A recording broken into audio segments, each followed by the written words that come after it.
Good evening. Before I call this meeting to order, I want to announce that some commissioner staff and the public are attending remotely by Zoom, by phone, or on site. All participants joining by phone should mute their phones when not speaking to avoid background noise. During the meeting, please make sure that you announce yourself by name and title every time you speak, so the public that is observing knows who is speaking. This is critical given the number of remote participants and its current guidance from the Kansas Attorney General. I will now call this meeting to order. Clerk.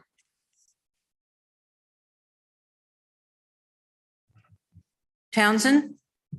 Here. McKiernan? Here. Ramirez? We have an absence memo. Johnson? Here. Kane? We have an absence memo. Markley? Here. Stites? Here. Davis? Here. Bynum? Here. Burrows? Here. Garner? Here. Thank you. The invocation tonight will be given by Commissioner and Pastor of Johnson of Faith Deliverance Church of God in Christ, followed by the Pledge of Allegiance. Let us pray.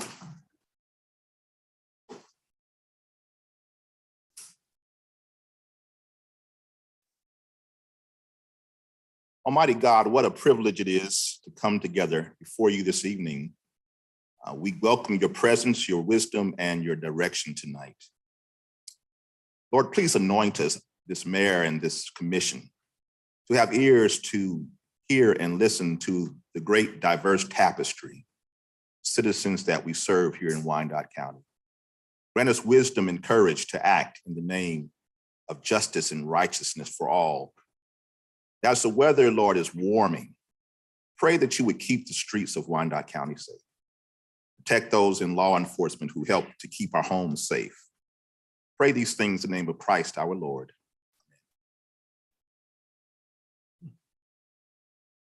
I pledge allegiance to the flag of the United States of America, to the republic for which it stands, one nation, under God, indivisible, liberty and justice for all. Thank you, Commissioner Johnson, for providing the invocation. Clerk, are there any revisions to tonight's agenda? Yes, Mr. Mayor, we have a blue sheet that was issued, adding 3 new items under the mayor's agenda and revising the order of business, and also adding 1 item under the administrator's agenda. Thank you. We have several items on the mayor's agenda this evening. I'll ask the clerk to announce the order of business, and I believe that's been notated. The first item is an organizational update. I'd like to formally let our commission and our staff and the great people of Wyandotte County know that our interim county administrator has approached me, and she has noted that she will not be desiring to be included in a national search. And she has also notified me that she recommends that I start a national search for an administrator for the unified government of Wyandotte County expeditiously. So I can announce that I'll be working with our administrator who has volunteered to help in this process, as well as our legal team. And the hope is that we can have a thorough, transparent, and inclusive process that will start as soon as we can get things in order. So I just wanted to let everybody know that I will be working with our commissioners to get their feedback as we put out this information on a national notice. And so working with our commissioners in this regard is really important, as well as getting feedback from the community. And again, I want it to be thorough, inclusive, and transparent. And so we can expect that moving forward. And so that was the first announcement I wanted to make. The next item on the mayor's agenda is a code review. I asked the clerk to read this, and this is in line with several members of the community have asked me several times what the unified government, how the process works. When you talk about mayor, commissioner, administrator, staff, what are our responsibilities and what are we obligated to by charter ordinance? And so this is really for the community. And so everybody knows and can have a better idea of how this unified government is structured and how it works. And so the review is really for our community. And so I'll ask the clerk to read those duties as it applies to the administrator, the mayor, and the commissions. Thank you, Mayor. Section 2-56, General Powers and Duties of the Commission. A, all powers inherent in the county and city shall be vested in the commission, except as the Constitution and statutes of the state of Kansas, the charter or the charter ordinances and charter resolutions of the unified government may provide otherwise. B, the commission shall provide for the performance of all duties and obligations imposed upon the county and city by law. The commissioners shall have the power to adopt codes, ordinances, resolutions, and approve and adopt a budget.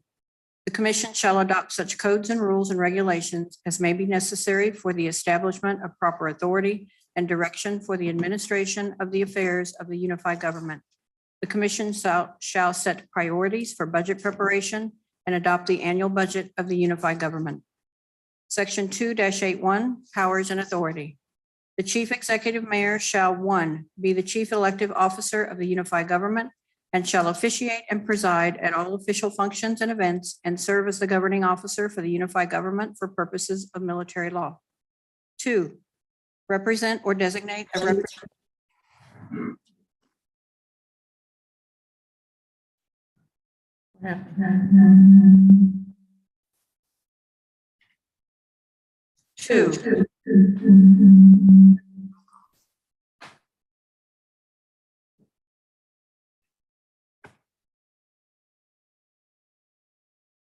Two, represent or designate a representative of the unified government at all meetings, conferences, and negotiations relating to policy matters involving other units of government and legislative bodies. 3, receive the reports of the county administrator.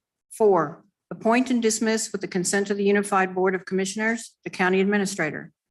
5, appoint all members of all standing committees except the chairperson and appoint all members to serve on ad hoc committees created by the unified government and serve as an ex officio member of all committees. 6, recommend to the unified government all such actions and adoptions of ordinances, resolutions, rules, regulations, and policies as deemed necessary or expedient, provide leadership in the communication and interpretation of policy to the public, have all rights and privileges of any in-district and at-large commission member except as provided by law or by the charter. 7, have the authority to exercise a veto of legislative policies enacted by the unified government. 8, be considered a member of the commission and may vote as provided by law.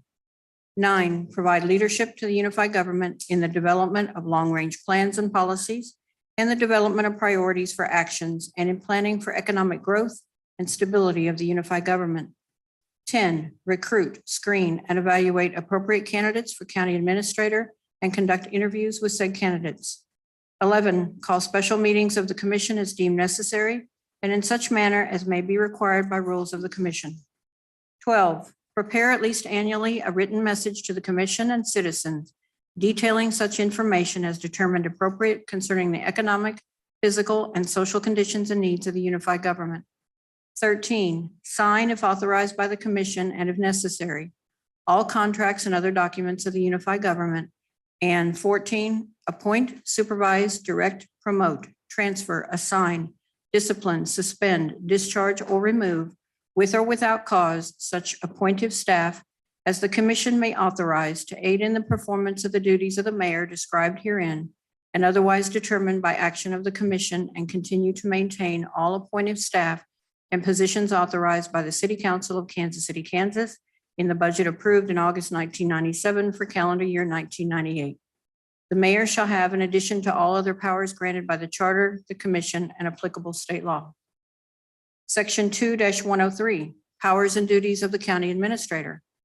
The county administrator shall be the chief administrative officer of the unified government and shall be responsible to the commission for administration of all unified government affairs placed in his or her charge by or under the authority of the commission. The county administrator shall, 1, be directly responsible for the daily functions of the unified government administration. 2, organize the unified administration and direct and supervise the organizational structure of all offices and appointed officers and employees of the unified government, except as otherwise provided by Kansas law. 3, have the responsibility to execute the policies of the Unified Board of Commissioners through the functional divisions and departments of administration.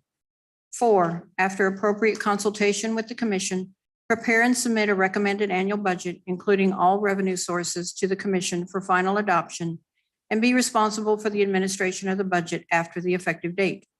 5, report to, confer with, assist and advise the mayor, and make recommendations to the commission on all matters concerning the welfare of the unified government. 6, ensure that all ordinances, resolutions, codes, regulations, rules, policies, directions, and actions of the commission are faithfully enforced, administered, and executed. 7, direct and supervise the administration of all appointed officers and employees of the unified government, except as provided by Kansas law. Attend all commission meetings, have the right to take part in discussion, and attend all regular, special, and executive meetings, except those in which the continued employment of the county administrator is the business under consideration.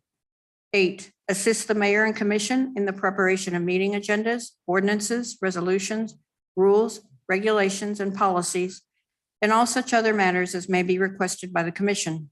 9, submit to the commission and make available to the public periodic and annual reports of the financial administrative affairs of the unified government, and keep the commission advised of the financial conditions and needs of the unified government. 10, prepare and submit to the commission annually before July 15th recommendations for a capital improvement and financing program for the unified government. 11, appoint and dismiss employees designated as key division heads. 12, prepare for adoption by the commission a personnel classification and compensation system and policies relating to the selection, discipline, dismissal, and all other personnel-related matters applicable to all employees of the unified government. 13, develop a compensation and qualification system for all personnel of the unified government, which systematically and fairly compensates employees of the unified government and also identifies and selects individuals with the proper level of skills, abilities, and knowledge associated with each position that is required for the unified government. And 14, sign all contracts, deeds, and other documents other than those authorized by the commission to be signed by the mayor, or those which state or other law require the signature of the chief executive mayor. The county administrator shall have all other powers and duties conferred upon the position by the charter, Kansas law, actions of the commission, or that may be inherent in the administration of the unified government. Thank you. Do any members of the commission have any questions or comments?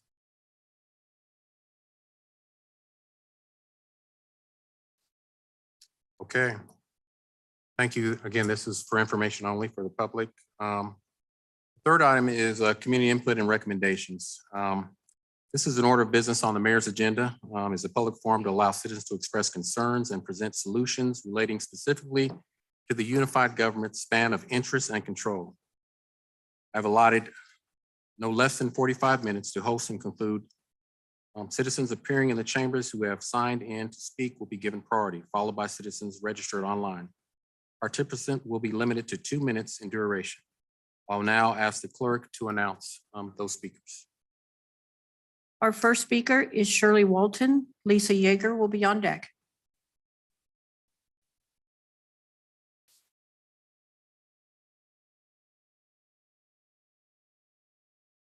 Okay, my name is Shirley Walton. I'm just going to run through some of my concerns real quick since I'm on a time limit. My first and number one concern, of course, as we all know, is the Parkwood swimming pool. I do have a little feedback on this, so I'm aware of that. Also about the markers in the streets, even during the summer, considering we're all-season state, during the summer and winter, during the rain, you're unable to see the markers in the streets, especially during the snow. Okay. The next thing I have is, what are we doing about the homeless situation in Kansas? The next, what is being done about the BPU taxes when we are being charged? Next, for the next school year, or are we planning on bringing back the alternative schools, whether or not we're going to do that? And then also, growing up on the north end, when I was growing up, we had police officers that patrolled the neighborhood who were familiar with the people in the area. And I was wondering if there was some way you all could kind of go back to some of their systems. That way you're familiar with the strangers that come in, you're familiar if something's going on with one of the residents, then you know, hey, that's somebody from this area. Also, is there any way that we can be removed as a unified government and return to Wyandotte County? Because to me, for some reason, we keep coming up on the short end of the stick. I go through and I look at the other areas that are part of unified government. They are constantly building up. And I mean, we don't even have an uptown, downtown, or nothing else. So those are my things. Thank you. Lisa Yeager, Carolyn Wyatt will be on deck.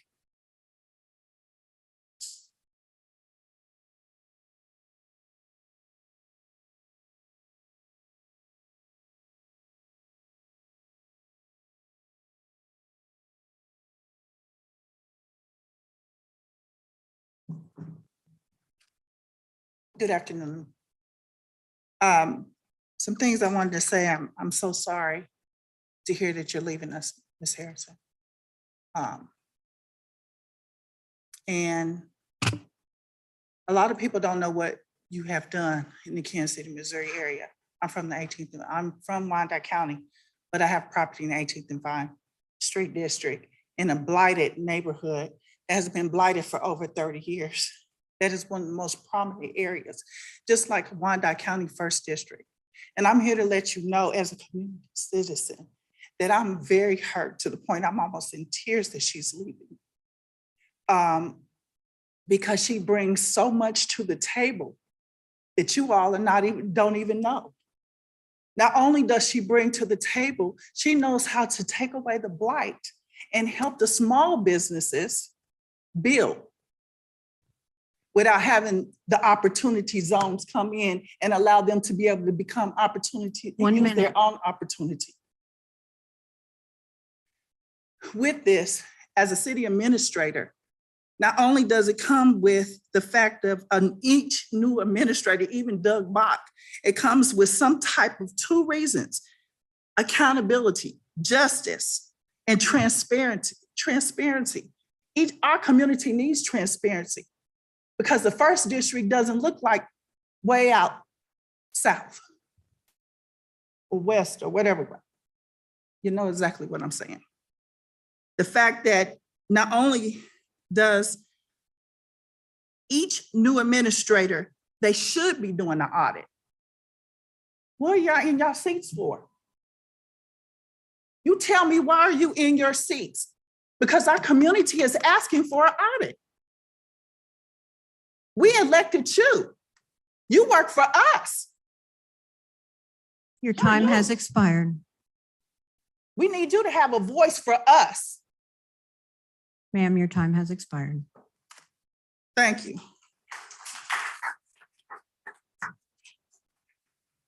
Our next speaker is Carolyn Wyatt. Reginald Jones will be on deck.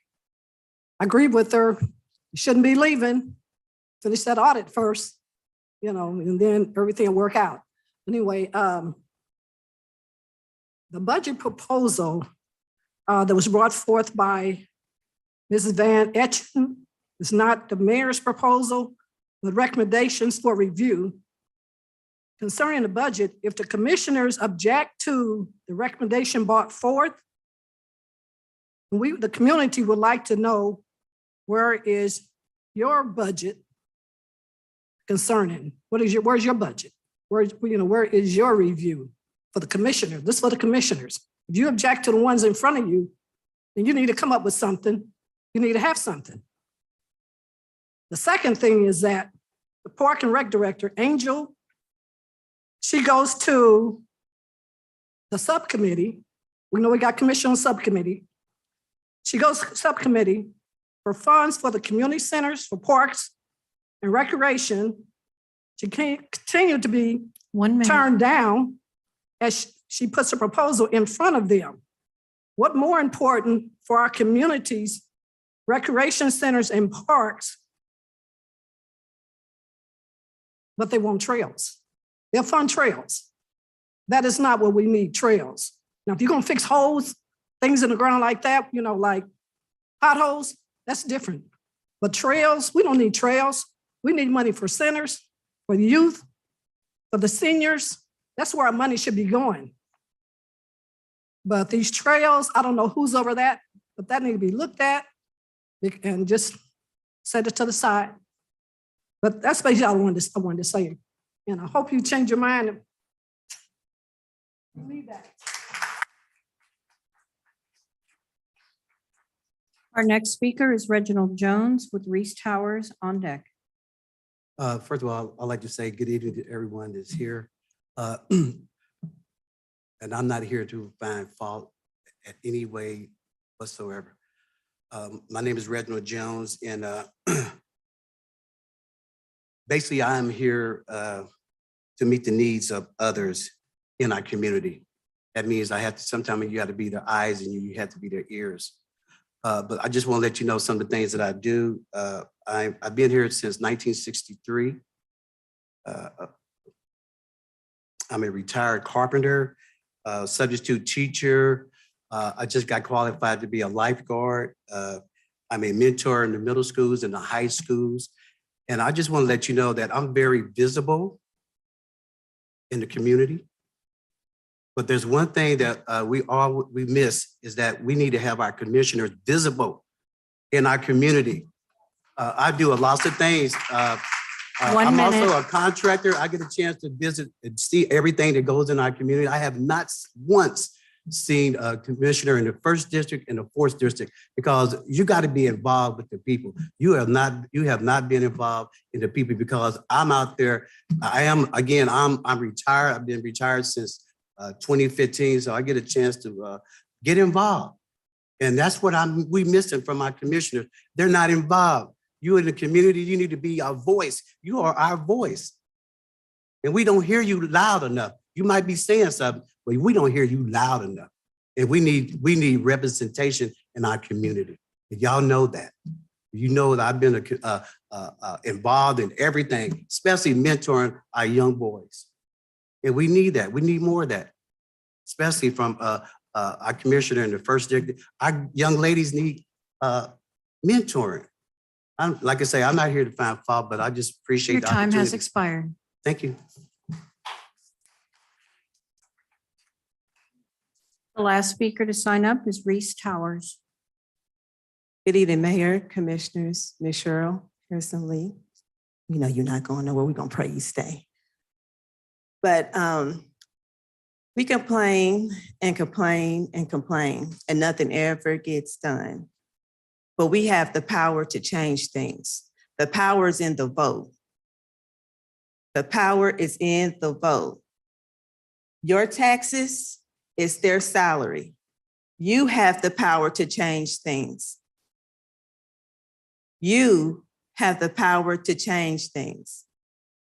And it's sad because I pay attention to the media. I pay attention to everything that's going on. And the attacks against Ms. Shirley Harrison, the attacks against our mayor, the attacks against our staff. It's sad. And we know that it's set up by design to make them look crazy, to make them look uneducated, to make them look a certain minute. type of way. That's a problem. And like this young man said here, we don't see any type of commissioners anywhere in the 1st district or the 4th district. You all send people that is not aware of the issue in our district to conversate with us. We're not paying them, we're paying you. And that's a problem. So let's stop talking as a community and start voting them out. The power is in the vote. And you don't even have to wait 4 years. Recall some of these positions. Because if you stand against the mayor and Ms. Shirley Harrison, you stand against the community because they go out and see what we want. They go out and hear our voice. He's talked to you and she's talked to you about some of the things that we need in our community. And I've sat and watched every last commissioner meeting. And you all know one commissioner sitting up, acting, hollering, screaming. We need to hold that commissioner accountable. It's not okay. Your He time can't has be expired, ma'am. recalled. Vote them out.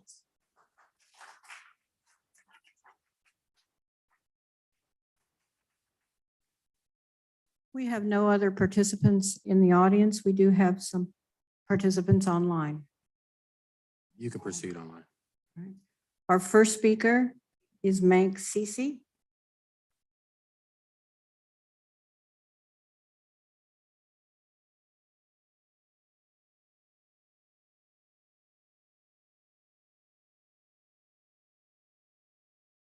Ms. Cece, are you muted?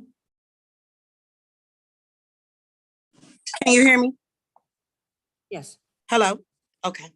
Hi, my name is Tristia Mank and I live here in Wyandotte County. People call me CC. The first thing I want to say is Mayor Gardner, please make sure that Ms. Harrison Lee stays and completes the audit at least of everything. The residents in Wyandotte County would like to know where and what our money is being spent on and whose family and friends have benefited from it. In 2019 and 2020, Mr. Kane, Ms. Markley, Ms. Bynum, Ms. Townsend, Mr. Johnson, Mr. Burrows, Mr. McKiernan, Mr. Walters, Mr. Alvey, and Ms. McGeer were asked by several community members, including myself, who called, emailed, and attended the full commission meeting, asking for the commissioners to give Doug Bach a bad review and to find somebody worthy of Wyandotte County. Yet they stood with him. Now that Doug Bach is gone and our interim is completing an audit and a survey into Doug Bach's actions and the board's neglect to stop him, you want to get rid of her. Don't leave, Ms. Harrison. We need you. One The minute. only people in Wyandotte County who wouldn't want this audit completed are the ones who have something to lose. I heard some of you all saying that your constituents don't want a city commissioner or a city administrator, but I know reasons why every district would want it. For one, illegal eminent domain practices in districts 1, 5, 3, 6, and 8. All the districts should be audited. Illegal tax collection on our utility bills, backdoor real estate deals with friends and family, backdoor development deals with friends and family, and unethical and illegal payroll procedures as it pertains to the top paid employees at BPU and the unified government.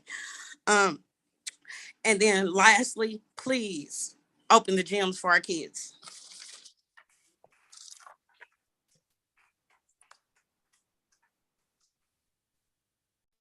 Our next speaker is Thomas Gordon.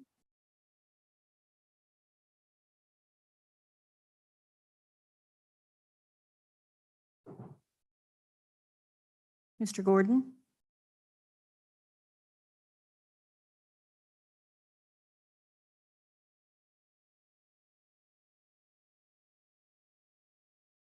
Mr. Gordon, you're muted. Oh, okay, can you hear me now? Yes. First of all, thank you and good evening, commissioners and other constituents. I want to voice my opinion and my concern about the activities and the actions of certain commissioners, and one in particular, District 8, Mr. Davis.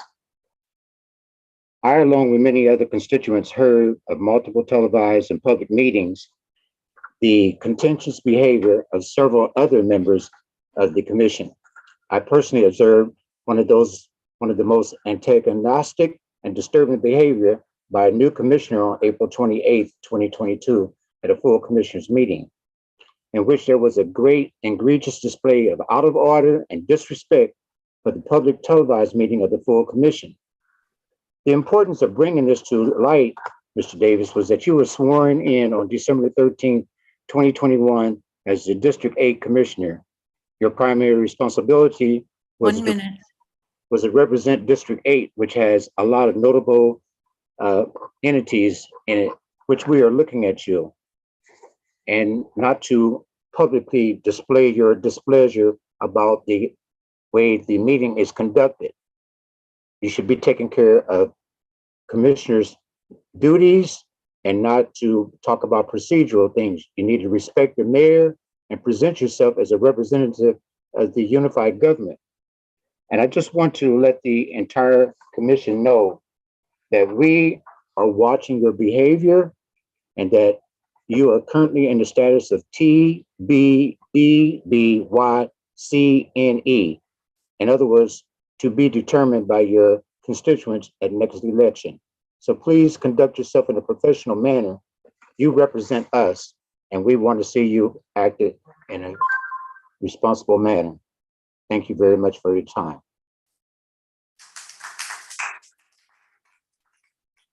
Our next speaker is Melvin Williams. Mr. Williams?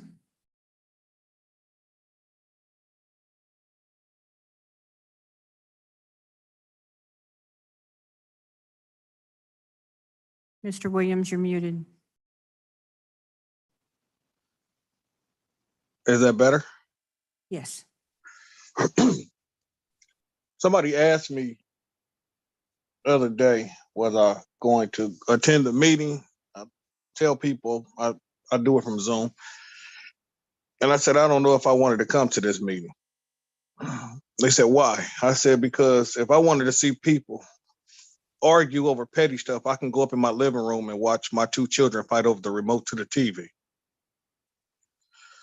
What we're looking for is communication between the mayor and our commissions.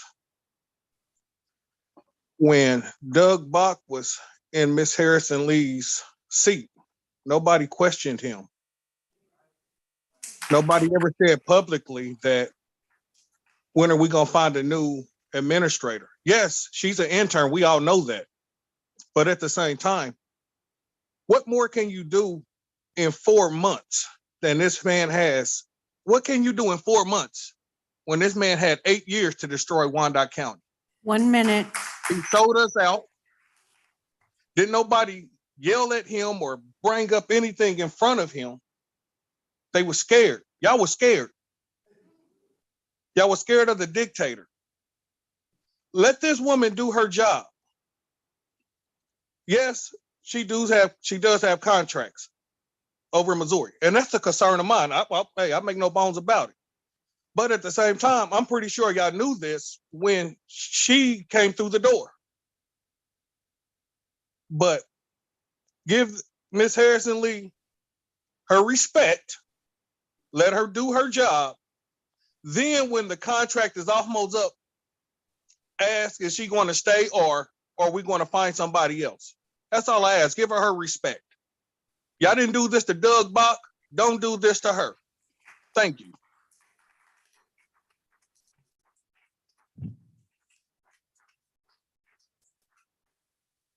Those are all the individuals we have online. We do have a latecomer that has come into the commission chambers. Mr. Harris?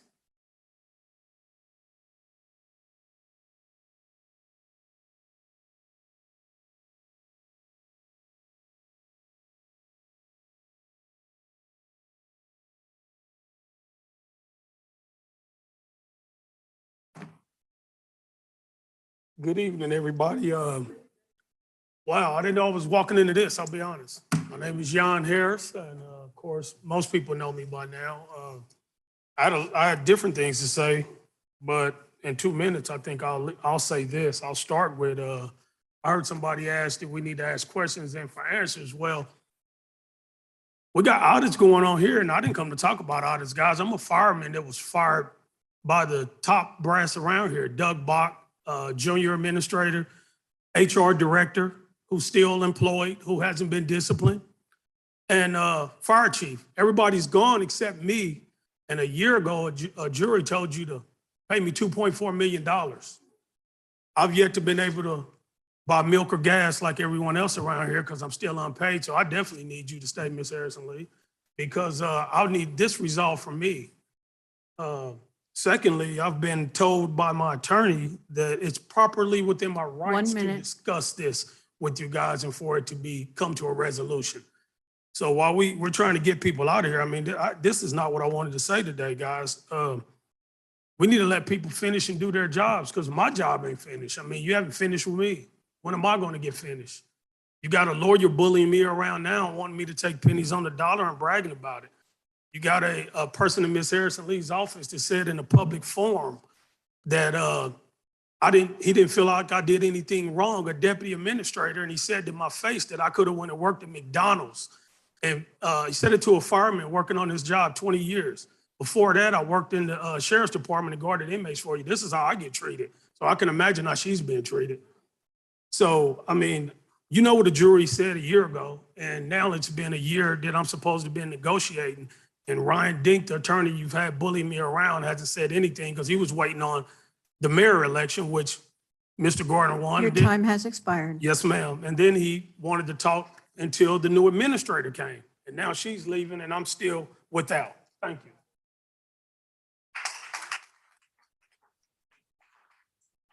Mayor, those are all the individuals who've asked to speak.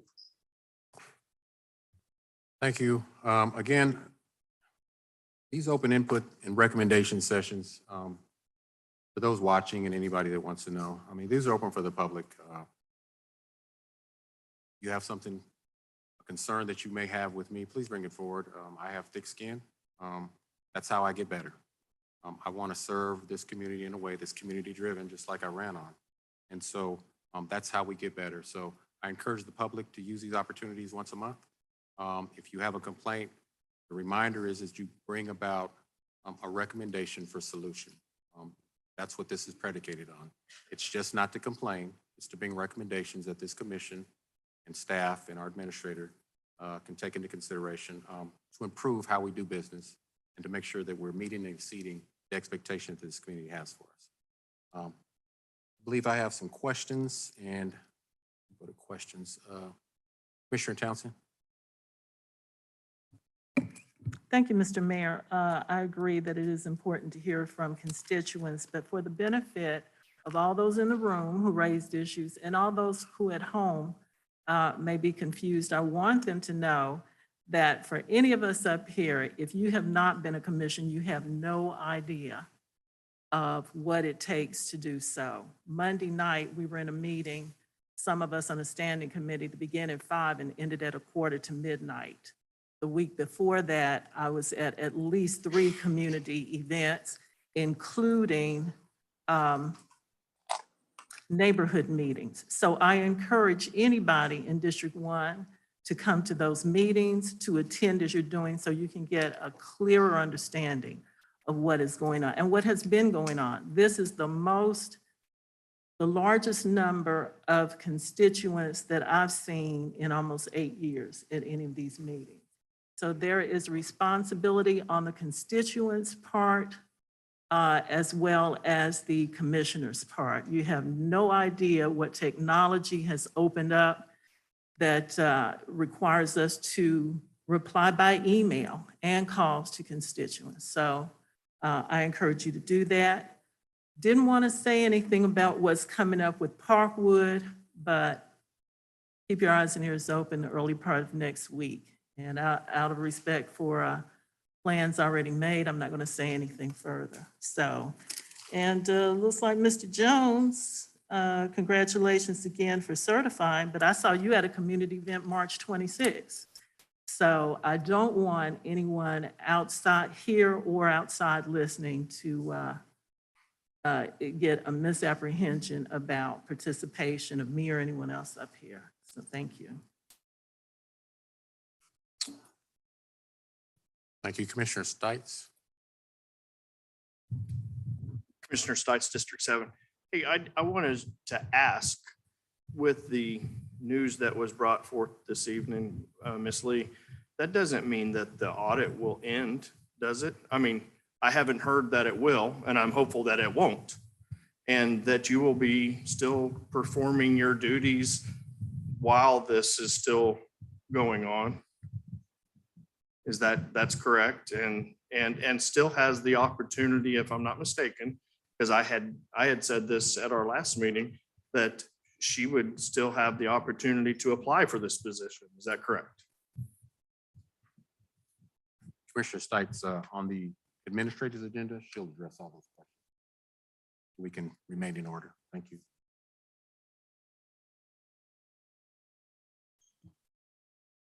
That takes us to item number 4. The proclamation proclaiming May 2022 as Children Mental Health Awareness Mental Health Month. I ask the clerk to read that proclamation, please.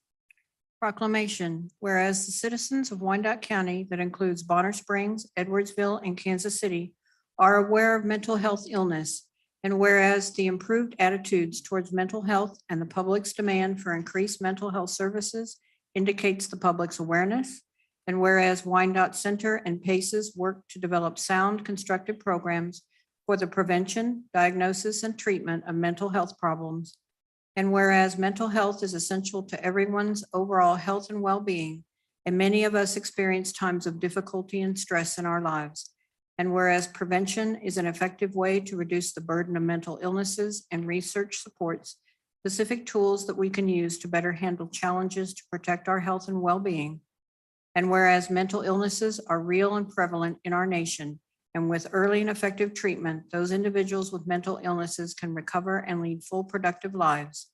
And whereas during May, our country observes Children's Mental Health Awareness Day and Week and Mental Health Month to focus on prevention, treatment, and to dispel stigma. Now, therefore, I, Tyrone Garner, Mayor, CEO of the Unified Government of Wyandotte County, Kansas City, Kansas, do hereby proclaim May 2022 as Children's Mental Health Awareness and Mental Health Month in Wyandotte County, Kansas City, Kansas, and urge all citizens to recognize the importance of children's mental health awareness and Mental Health Month. Thank you, Clerk. We'll now have a presentation from Mr. Randy Kallstrom. He's with Wyandotte Behavioral Health.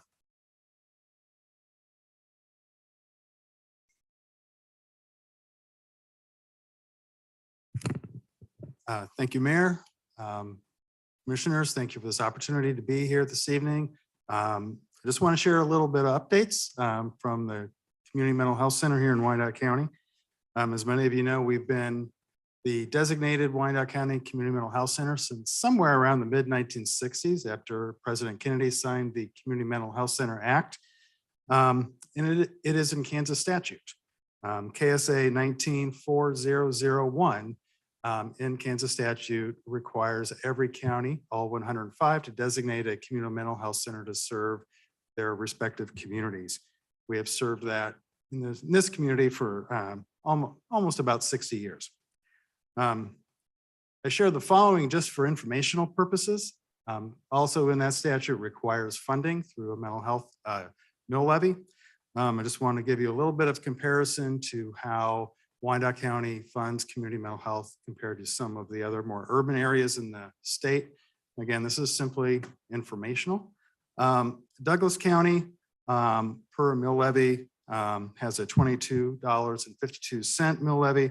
Johnson County, which is the anomaly to all other 104 counties in the state, has a mill levy of $34.66 for mental health.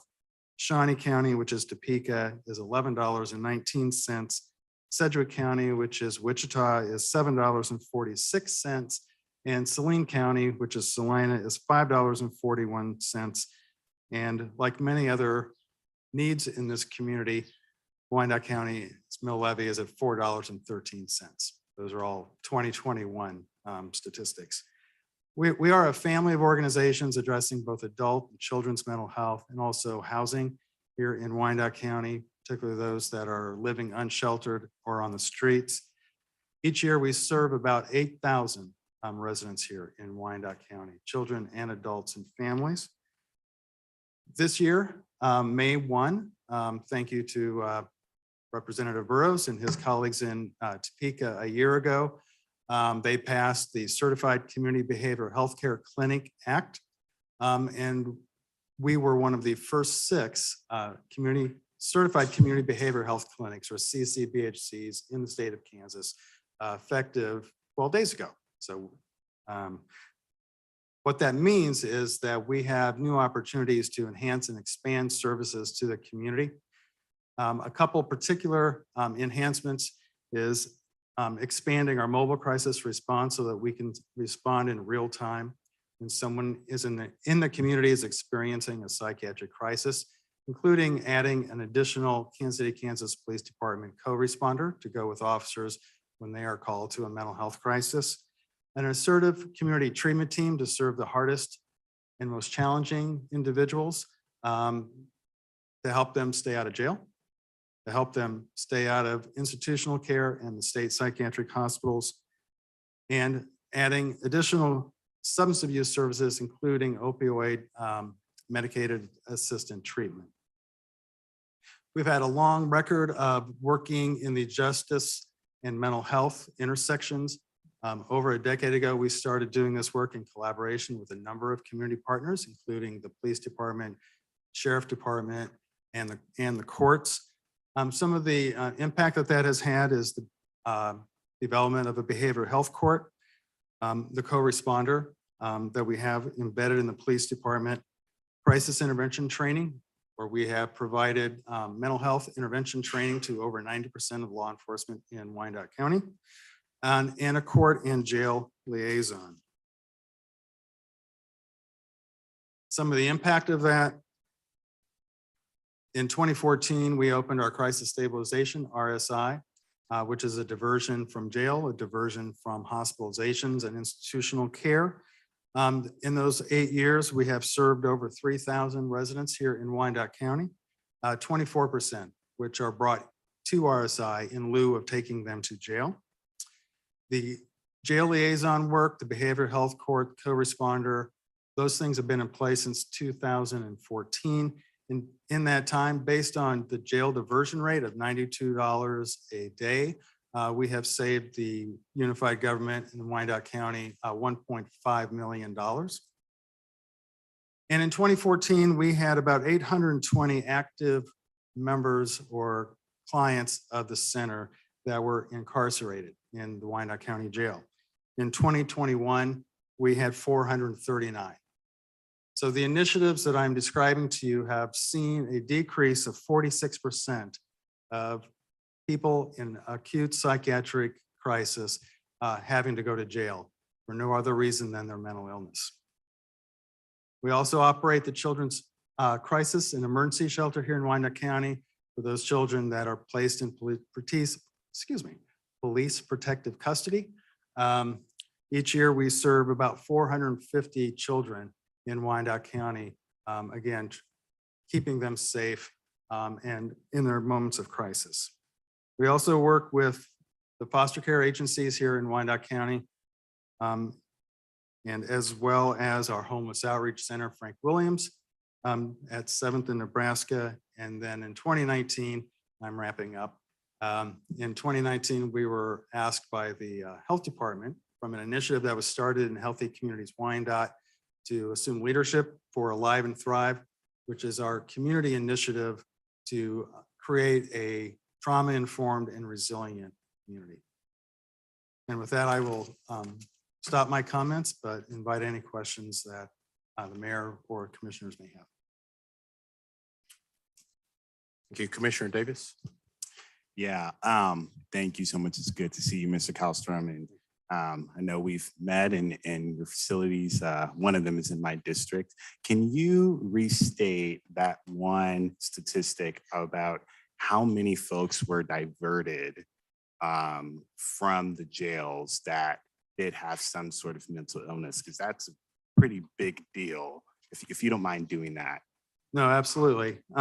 I think you're referring to the 46% reduction. Yes, the reduction. It's yes. the number of individuals that were booked into jail here in Wyandotte County in 2014 compared to the number of individuals booked into the jail in 2021 who were involved in mental health services and living with a mental illness. Wow, yeah, that's a very, very big deal. And so just kudos to you and your organization for the great work that you all do.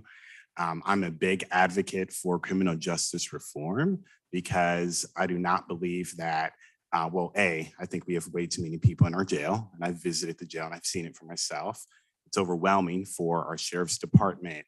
And the work that you all do is actually preventative in nature, and it also does add much needed treatment. And so thank you so much to you and your staff for the awesome work that y'all do. Thank you. Thank you, Commissioner. Commissioner Burrows. Thank you, Mayor. Mr. Kallstrom, I just want to say thank you for your commitment.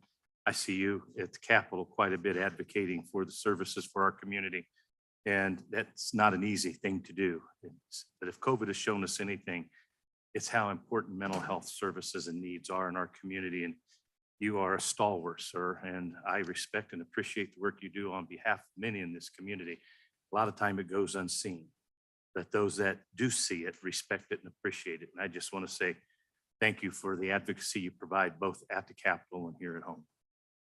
Well, thank you. And I will say this is a wonderful community to work in. The collaboration and the supports from the community organizations. I mean, it's a team effort, and it's been a great partnership with the police department, the sheriff's department, the courts.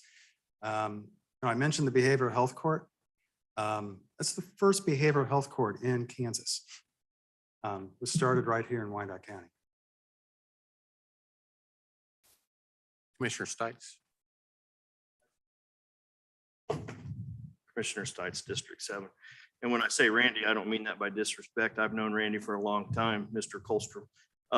My time at the police department and then at the sheriff's department also, I know firsthand how important the work is that they perform. And I've seen it in action, and I've seen it help folks in Wyandotte County. From 3rd Street to 635, I've been involved in many cases throughout my years with the police department and sheriff's department. And I hope that we can continue to support you in the good work that you do. And I thank you very much. And I hope you can continue to support us as well.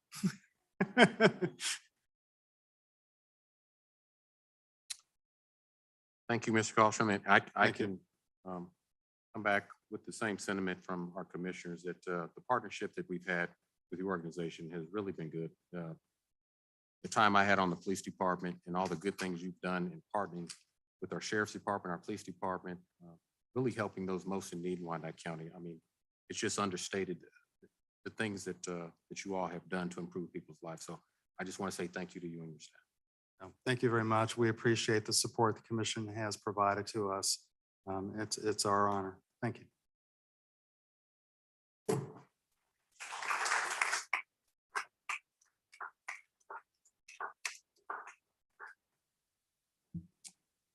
That takes them to item 5. It's a proclamation proclaiming May 12th, 2022 as Latino World Festival Day 2022. I'll ask the clerk to read the proclamation. Proclamation. Whereas during the period of European empire building from 1492 to 1821, Spain dominated the lands from what is today the south and southwestern part of the United States, from Florida to California, and most of Latin America to Mexico, Central and South America, and many islands of the Caribbean. And whereas the Spanish language, religious beliefs and practices, along with arts, music, dance, and foodways, were blended in the mestigious mixture that evolved over hundreds of years as a result of contact between indigenous people with Spanish and other Europeans.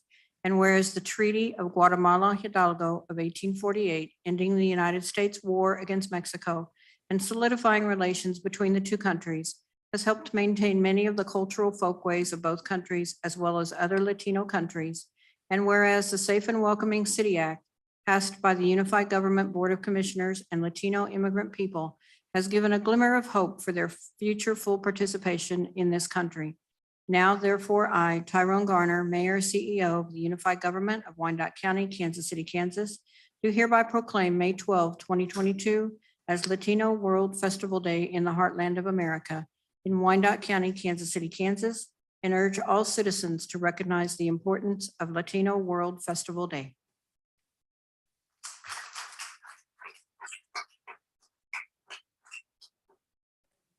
Thank you. That takes us to item number 6, it's a proclamation proclaiming May 2022 as Bike Month. Clerk, can you read that, please? Proclamation. Whereas Bike Month was established as a national celebration in 1956 and is supported by the League of American Bicyclists. And whereas the designation is meant to showcase the many benefits of bicycling and encourage more people to give biking a try. And whereas May 1, 2022 is National Ride a Bike Day. And whereas May 4, 2022 is National Bike to School Day.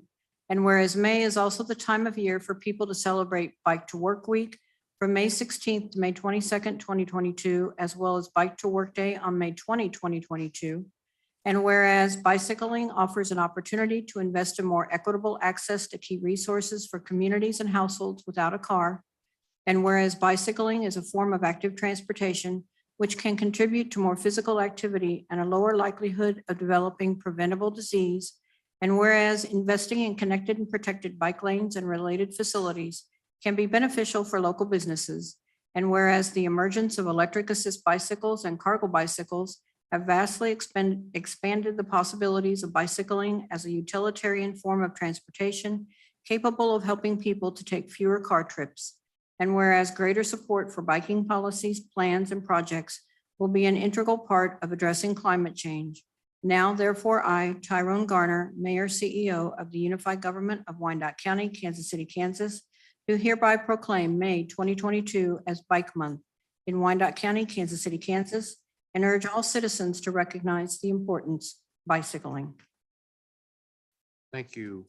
That takes us to item number 7, proclaiming May 2022 as Kids to Parks Day. Did you read that, clerk? Proclamation, whereas May 21, 2022 is the 12th Kids to Parks Day organized and launched by the National Park Trust held annually on the 3rd Saturday of May. And whereas Kids to Parks Day empowers kids and encourages families to get outdoors and visit local parks, public lands, and waters. And whereas we should encourage children to lead a more active lifestyle to combat issues of childhood obesity, diabetes, hypertension, and hypocholesterolemia. And whereas Kids to Parks Day will broaden children's appreciation for nature and outdoors. And whereas Kids to Park Day will recognize the importance of recreating responsibly while enjoying the benefits of the outdoors. Now, therefore, I, Tyrone Garner, Mayor, CEO of the Unified Government of Wyandotte County, Kansas City, Kansas, do hereby proclaim May 2022 as Kids to Parks Day in Wyandotte County, Kansas City, Kansas, and urge all citizens to recognize the importance of Kids to Parks Day. Thank you. That takes us to item number 8, a proclamation proclaiming May 2022 as Older Americans Month. Can you read that, clerk? Proclamation, whereas Older Americans Month was established in 1963 at a time when only 17 million living Americans had reached their 65th birthday. And whereas about a third of older Americans lived in poverty and there were few programs to meet their needs. And whereas a meeting in April 1963 between President John F. Kennedy and members of the National Council of Senior Citizens led to designating May as Senior Citizens Month, the prelude to Older Americans Month. And whereas Older Americans Month has been a time to acknowledge the contributions of past and current older persons, in particular those who defended our country. And whereas every president since Kennedy has issued a formal proclamation during or before the month of May, asking that the entire nation pay tribute in some way to older persons in their communities. And whereas Older Americans Month is celebrated across the country through ceremonies, events, fairs, and other such activities. Now, therefore, I, Tyrone Garner, Mayor, CEO of the Unified Government of Wyandotte County, Kansas City, Kansas, do hereby proclaim May 2022 as a day to celebrate and recognize seniors in our community, Older Americans Month.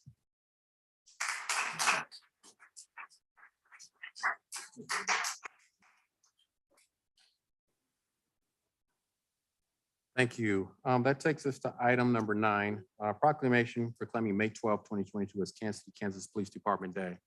I just want to send out a sincere apology to the men and women of the Kansas City, Kansas Police Department. They had a memorial yesterday. I was in attendance and I was unable to read the proclamation at that time. The information just didn't make it through channels to my office. And so I just want to send a formal apology from this mayor to the men and women of the police department, as well as Chief Oakman and his command staff. I think I speak in confidence in saying that this commission and this mayor, we support our police department. We support the good work that they do. We support the good police officers that are out here every day sacrificing and putting service above self to keep this community safe. As a police officer that served and started as a cadet in 1987, I know what it means when you say service above self and the sacrifices that so many officers have made. And they recognized yesterday several fallen officers over the years here in Kansas City, Kansas. So I'm going to read this proclamation. Whereas members of the law enforcement agencies within the Unified Government of Wyandotte County, Kansas City, Kansas play an essential role in safeguarding the rights and freedoms of citizens.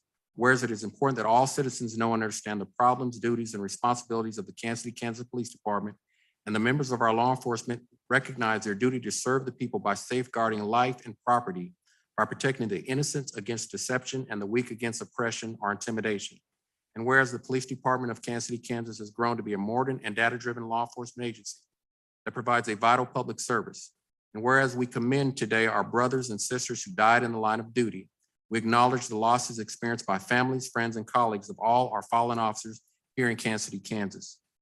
Whereas we ask all citizens to remember those members of law enforcement, past and present, who by their faithful and loyal dedication to this community have established for themselves an inevitable and enduring reputation for preserving the rights and security of all our citizens and residents. Whereas Police Week is May 11th through the 17th, 2022, and we will observe and we will celebrate that. Now, therefore, I, Tyrone Garner, Mayor, CEO of the Unified Government of Wyandotte County, Kansas City, Kansas, do hereby proclaim May 12th, 2022 as Kansas City, Kansas Police Department Day.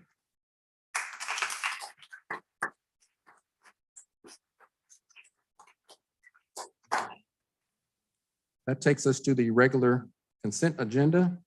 Do any members of the Commission or County Administrator wish to set aside any items on the regular consent agenda? If an item is not set aside, all items on the regular consent agenda will be voted on by one vote. Stites, District 7, motion to approve. Markley, second. All right, I have a motion and a second to approve. Is there any discussion? Seeing none, roll call, please, clerk. Roll call. Townsend. Aye. McKiernan. Aye. Johnson. Aye. Markley. Aye. Stites. Aye. Davis. Aye.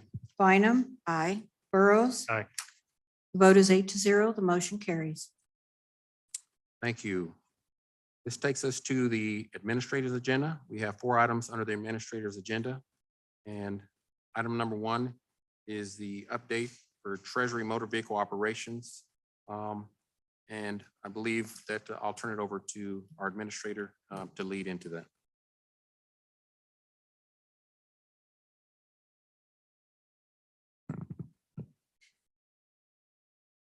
There you go. Okay, thank you. Good afternoon, Mayor, members of the commission. Part of the work that I started during the first 100 days was just to kind of assess some of our departments and look at areas where we might be able to improve. We're very happy to have our new treasurer here, Ms. Berger. This is one of the areas where we transitioned someone from the administrator's office to be an organizational efficiencies manager in that area, who's been working with Ms. Berger to look at some efficiencies and how we might be able to better serve the public. And with that, I'll have Ms. Berger talk about some of the changes that we're making in that department. Great, thank you. Good evening, Mr. Mayor. Good evening, commissioners. I appreciate you taking the time to let me present this information to you. As Mrs. Harrison Lee said, she did bring some additional resources over to Treasury. I took over as county treasurer about 4 months ago in January. I knew going into it that we had a kind of daunting task to kind of pull ourselves out of COVID operations and kind of realign to better customer service and, try to be in a better position than we were prior to the pandemic, because we weren't in a great position prior to the pandemic. So kind of wanted to talk a little bit about where we were. Prior to COVID, we really were challenged by 2 primary things. One, that we have to operate within the state of Kansas system. It's slow, it's not user-friendly, and it's not customer-focused in any way. So our challenge is we take the system that the state gives us, operate within, and then we are trying to figure out ways to bring that to the customer in a more customer-friendly manner than it's kind of given to us.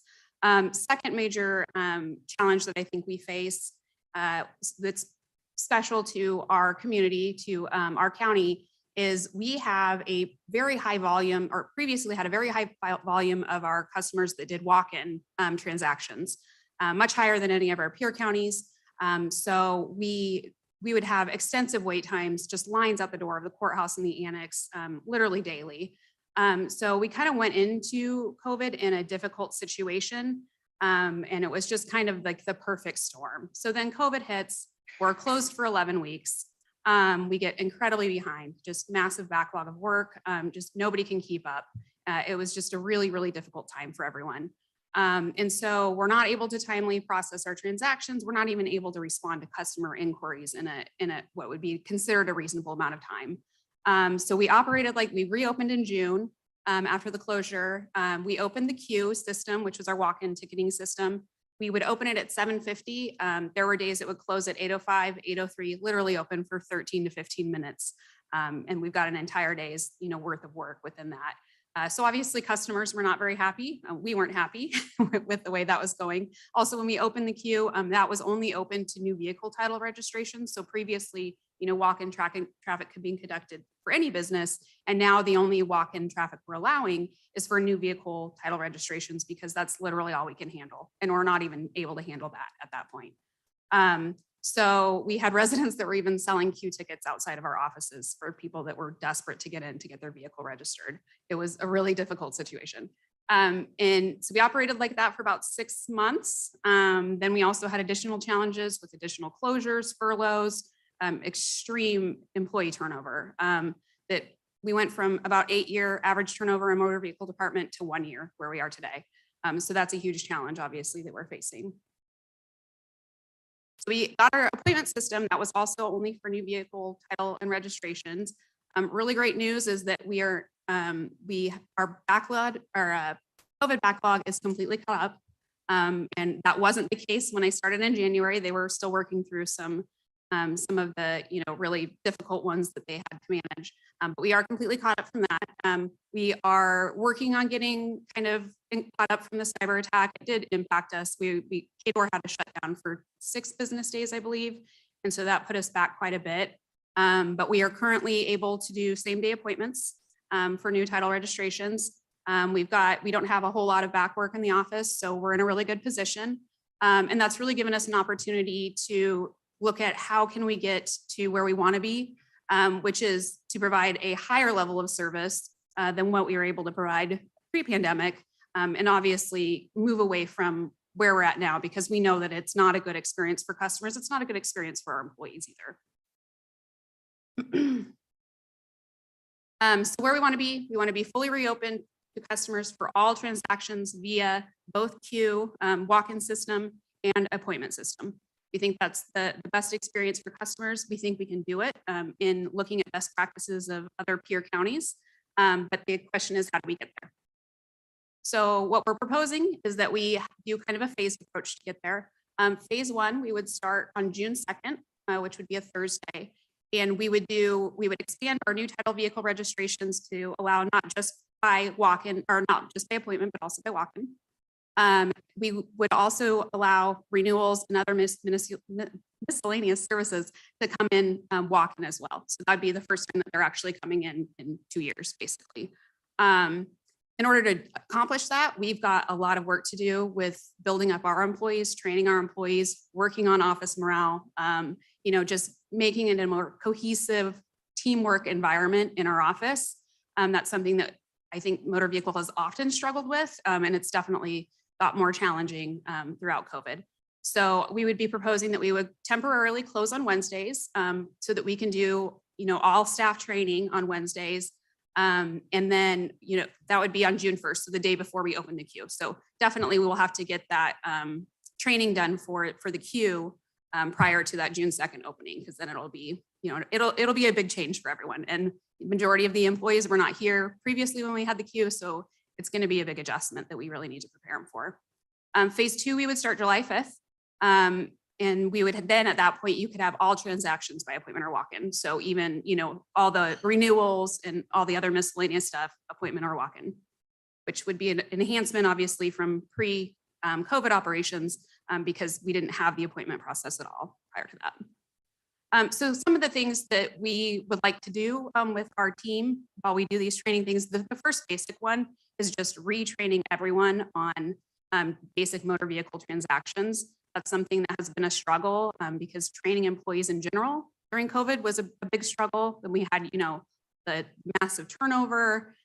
So we're in a place where we just really need to invest in our employees and get them to a place where they have the resources they need, that they can be successful because they don't feel like they're there right now, and neither do we, quite honestly.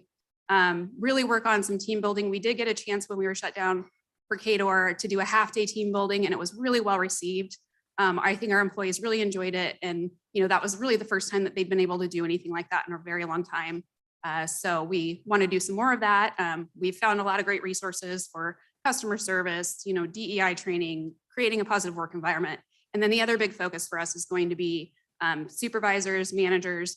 They've never had the opportunity to really do any sort of personnel management training or just basic, you know, how to supervise people training, and they need it and they want it. And so we want to make sure that they get that as well. So potential future plans. One thing that we're really focused on right now is a website refresh. With the cyber attack that kind of put it a little bit on the back burner. But we had made some pretty good progress on getting our website to a place that we felt like it was much more user friendly, much more intuitive for users. And that's not really what we have on there right now. It's kind of overwhelming when you get on the motor vehicle side. So we're hoping to clean that up quite a bit. We've made some progress on it. And then also to have more services available online, have fillable forms, you know, online submission, just make it as easy as possible for customers to conduct their business in whatever form they prefer. And that's not really what we have available to them today. We've also been working with what they call the Big Five counties. We're part of that, on self-service renewal kiosks. This is something that Johnson County has in their offices, but no other counties have actually implemented them yet, because the kiosks are a sole source vendor with KDOR. And so KDOR's won't allow any other kiosk providers to work with them. And so we've been slowly trying to work through making these kiosks what we would need for them to actually, you know, be advantageous for us to have. So that's something potentially in the future. Again, these things move slower, just at the state level. So we're not sure when or if that's something that we'd be able to offer, but certainly we'd like to. Other discussions have been just, you know, having iPads available with Wi-Fi in key places so that, you know, folks can go through, and if they don't have Wi-Fi at home, or, you know, they have a place where they can go online and do their renewal and not have to come into our office. One of the big things that we've talked about, and I believe has just been really a conversation within the Treasury Department for years and years, is just the challenges of managing the two locations. There are a lot of counties that do have two locations. I think what we struggle with is just ours are not in the right places, and they're not the right level of accessibility.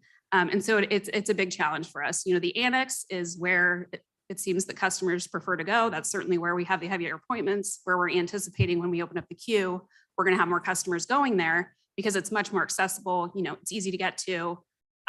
So we're trying to figure out how we're going to manage that flow, because we know that that's going to be difficult once we reopen.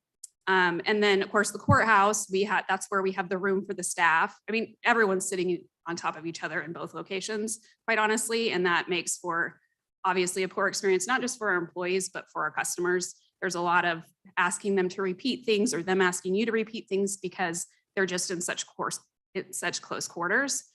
So that's a struggle at both locations, but we are able to better staff the courthouse than we are the annex, but that's not where our customers want to go. So, you know, that's something that we're really challenged with. So ideally, we would love to have, you know, one central location that our entire office can be in. It makes it for much better communication, you know, among our department, better collaboration.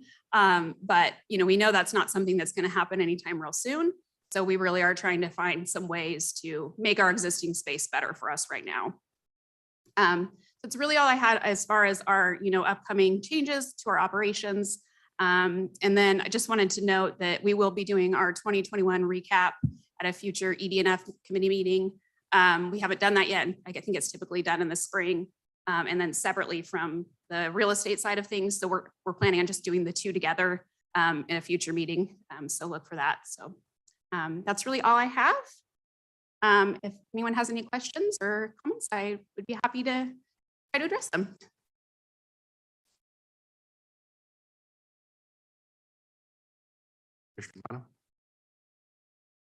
Thank you, Mayor, and welcome to the job and here to the commission.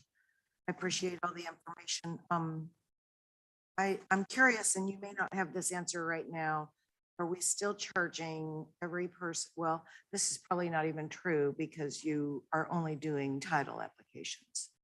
So at the point at which we were still doing renewals in person, we were still charging every person who chose to do that in person an extra $5. Correct. You weren't here, but yes, that is my understanding. No, we haven't been charging that obviously now. And there have been times that folks have come in and we weren't completely booked up with appointments. And so we've taken their renewal and, you know, no, we haven't charged them anything. I would say I know that is like a pain point. And when you're looking at customer service, doesn't feel like the best customer service. I would also say that that is what the other counties do as well. And that's not just, the larger counties, it's pretty much across the board. And really that comes from, if we had unlimited resources to provide the ultimate customer service experience, then that would be wonderful. The problem is motor vehicles delegated to us by the state. They don't provide us with the resources that we need to actually operate it and to operate it in a way that is actually customer friendly. And so, there is a bill in the legislature right now to do a fee increase that would really help cover some of those costs. But, it's not like motor vehicle operates independently. I mean, the UG is paying for these services as well. So that's kind of the reasoning behind that $5 fee. Obviously, I mean, if you all want to not have the fee, and fund more of it out of general fund, that would be certainly in your purview to make that decision. So you have a plan by July that folks could walk in and not walk in because it looks like appointment only. Nope.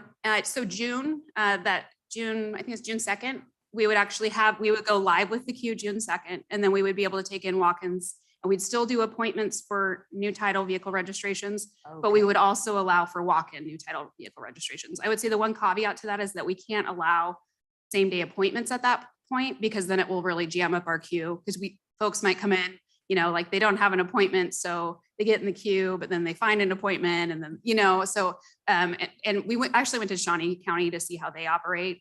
And that's one of their, processes that they have in place to make their operations run more smoothly. So if we take the walk-in renewal, then we will resume the $5 fee per vehicle.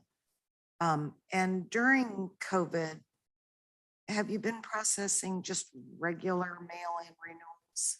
Like not folks who went online, just folks who put a stamp on the envelope and mailed it? Oh, yes. Yeah. Okay. Yes. We have quite a few of those. And those are really the only people who, aside from the stamp, and I think the little mailing fee, are not paying extra money. I don't want to speak out of turn, but if I walk in, I'm paying more. I'm definitely paying more if I use the online system, because You'll pay the that state is fee. taking Mhm, fees. mhm. And then if I use a credit card, there's a fee. So really the only way to pay only what I owe in personal tax and motor vehicle registration is to use the US Postal Service. Would that be a fair statement? Yes. Okay. Or the Dropbox. Okay, thank you. Dropbox, thanks. Commissioner Stikes? Hitting that same button, sorry. Commissioner Stites, District 7. So I think I might have got to where you might have answered it. So somebody coming in is going to pay $5 more than somebody that's using an online service?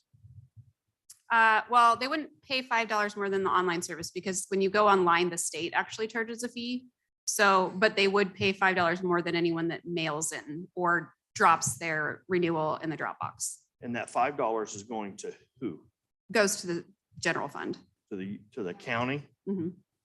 Yes, And if you do it online, that fee, goes to the state. and there's no $5 fee. No, but I think it's a percentage of what if you use a credit card, then it's a charge of a percentage of that. And if you don't, I think it's like $2.75 or something like that. So the amount of high county taxes that we're paying right now, we're asking citizens to pay an additional $5 to go pay their high taxes? In person. You pay high taxes, but we're gonna ask for more money because you're coming in to pay your high taxes. I think we should revisit that and think about not charging that fee. I mean, from our employees' perspective, yeah, we would love that. Right, because from this commissioner, I think we should not be charging that fee.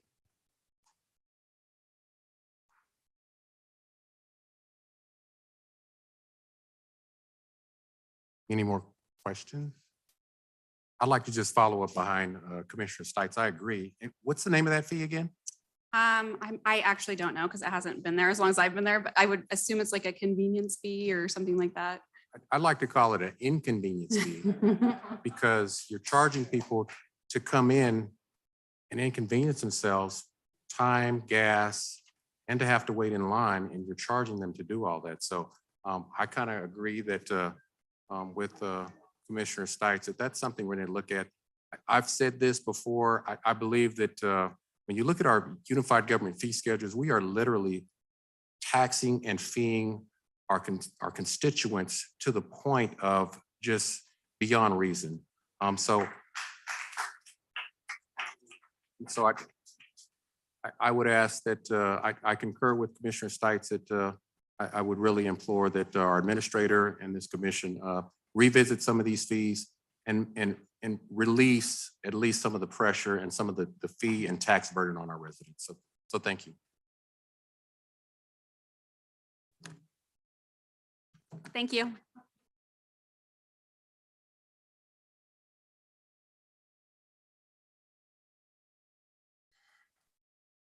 Takes us to item 2, update on community health assessment. It's a presentation from our health department providing an update on our community health assessment. I believe Elizabeth, okay, you're not Elizabeth, I'm not. but we'll have you come forward with that presentation. Thank you. Thank you. I am Wesley McCain. I'm just here to introduce Elizabeth. You all put a green booklet on your dais there, hot off the presses. This is our the fourth edition of our current community health improvement plan. The health department does this every 5 years. We're both mandated to do it, and it's our pleasure to do it. It's really has a robust data collection and resident input component to it. In order to put the plan together, we first have to understand the health of the community, and we take that very seriously and do a very thorough and robust process to do that. So Elizabeth's going to come up here and describe what that process is going to look like for the plan that's going to replace this one. So we're currently on our 4th year. There's going to be a 5th year after this. And then after that is done, we're going to enter into our new CHIP, is what we call it. And so Elizabeth's going to come talk about the community health assessment, which will then inform the new CHIP. So without further ado, Elizabeth Gronway, our chief epidemiologist.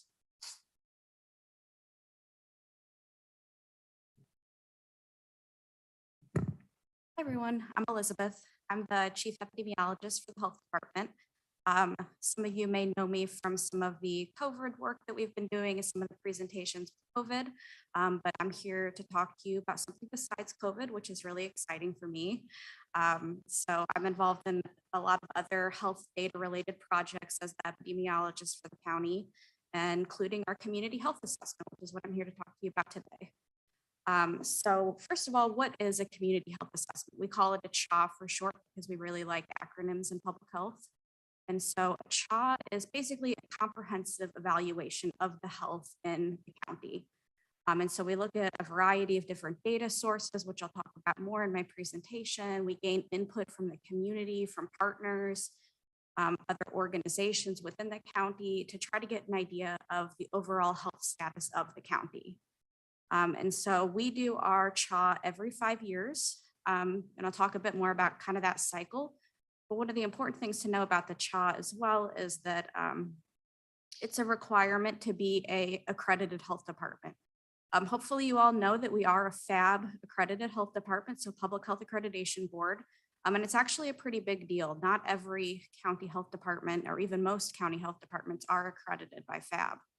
There's only a small handful in the state of Kansas that are. And so part of being an accredited health department means that we conduct our community health assessment every 5 years. So what is the purpose of the CHA? There's a few different purposes. One of the big ones is just to hear from our residents. We want to know from our residents, are we addressing the health needs of the community? What kind of needs are being unmet? What kind of challenges are people having to being healthy in Wyandotte County? What kind of assets do we have in the community to better promote health within the county for our citizens? And then it also helps to guide the work of the health department. So that comes in the form of the CHIP, which I'll talk about in the next slide, but also just guiding the health department in terms of funding and what we prioritize. And then internally within the unified government, other departments can use the CHA as well, like EMS or Parks and Recreation can use that data to make decisions. And then externally, our partners in the community can also use it to guide their work. For example, Wyandotte Behavioral Health, who presented earlier, can use some of the CHA data to better address their community and serve their community as well. But the biggest way that the CHA is used is to create our Community Health Improvement Plan, or CHIP.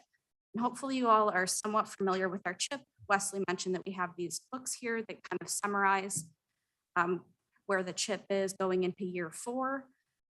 We have 4 priority areas that are in our current CHIP, which is housing, jobs and education, access to healthcare, and housing. And so, oh, sorry, yes. So, and there's a summary here of all the activities in this booklet that Wesley handed out. But those 4 areas that we decided for our current CHIP were based on the CHA, or community health assessment, that was done previously. And so the CHIP that, or CHA that we're working on now will help us to define what areas we're going to focus on for our next community health improvement plan. And so this image here just kind of shows how it's a cycle that we go through every 5 years. We start with the data, which is the CHA, and look at all that data to decide what it shows us and what areas we should prioritize. And then using that, we prioritize and plan for the CHIP. And we implement the CHIP, which is kind of where we are right now in that process, going into year 4 of implementing the CHIP. And then we'll conduct another CHA, look at that data, and that will lead us into our next CHIP. So I wanted to briefly give you an overview of the components of the CHA, and then I'll delve a bit more deeply into some of them. So we look at both primary and secondary data. So primary data is the data collected by the organization to use for the organization. So that would be data that the health department's collecting. And then secondary data is data that's collected by other organizations that we'll be utilizing for the CHA. And so an example of that would be like the US Census Bureau's data. But we'll also be collecting our own primary data in the forms of a survey, focus groups, community forums. And then from there, we'll compile all that data into a summary report and then publish and share that data. So I wanted to touch first on the community survey and what that looks like. So it's being conducted in the form of a mailed out survey through EPC Institute, which you all should be familiar with because they've also done the county-wide survey recently. So we'll be utilizing them as well to send out about 1,000 mailed out surveys to the county. And just like the community survey, it is a random sample of residents that get the survey mailed to them. And it's also a representative sample, which means that it represents the diversity of Wyandotte County. So it's representative of race, ethnicity, age, and zip code in Wyandotte County. So we can make sure that we hear from everyone in our community and get a good representative sample. And then participants that do fill out the survey are also entered in to win one of 5 $100 gift cards, just as kind of an incentive to help encourage participants to fill out that survey because the data is really important to us. In addition, we'll also be doing some community forums and focus groups. So the community forums are going to be open to the public. We'll have 4 or 5 of them throughout Wyandotte County in different locations, including out west and like Bonner Springs and Piper, also out east and in the central parts of the county, trying to hit on all of our different areas within the county. And those are going to be kind of a public forum style, open to the public to come express their opinions. And then we'll also be doing some focus groups, which are smaller groups of about 10 people that we'll be recruiting through partners within the county. And those smaller focus groups are going to be more focused in on specific areas of concern or specific populations that we really want to hear from in the county. So like, for example, youth or minority communities or local business owners or just other community members that maybe we wouldn't traditionally hear from, but we want to make sure we get their opinions as well. So here is just kind of an image of where our timeline is. So we're really just getting started in this process. So June, we're going to be using to recruit for our focus groups and community forums. And then we'll also begin mailing out the survey with EPC Institute throughout the summer months. Then we'll be conducting focus groups and community forums throughout the months of July and August. And then throughout the fall is when we'll be doing the data analysis. It does take time to analyze data, clean data, all that good stuff. So it does take a few months to get that done. And then in December and January, we're going to be working on putting together the report and then hopefully publishing it by January 2023. So what can you do to help get involved in this process? A big one is encouraging participation, especially among the community members. Help them understand the purpose of the CHA, why we're doing it. Encourage those to get the survey mailed out to their house to complete it and send it back. And then help us spread the word about the community forums and focus groups. We don't yet have them scheduled, but we should have them scheduled within the next month or so. And we'll follow up with the schedule of how people can sign up for the focus groups and when the community forums are with flyers and things like that. If you can help us spread the word for that. Otherwise, just kind of wait for the process to happen, and then we'll be presenting the data later whenever we have it at another commission meeting. So that's all I have, and I can take any questions about the CHA or CHIP. Commissioner McNair. Thank you, Mayor. I'd really like to just take a moment to thank Elizabeth, Wesley, Julianne, everyone else from the health department for all the work that you have done and are continuing to do with both the health assessment and the health improvement plan. You really have given all of us a model to follow in terms of community engagement and data gathering that informs a plan.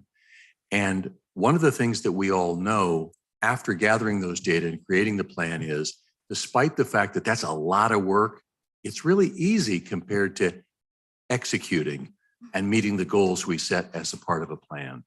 Meeting those goals will take all of us. It'll take all of us in terms of our effort. It'll take all of us in terms of funding. It'll take all of us in terms of policy.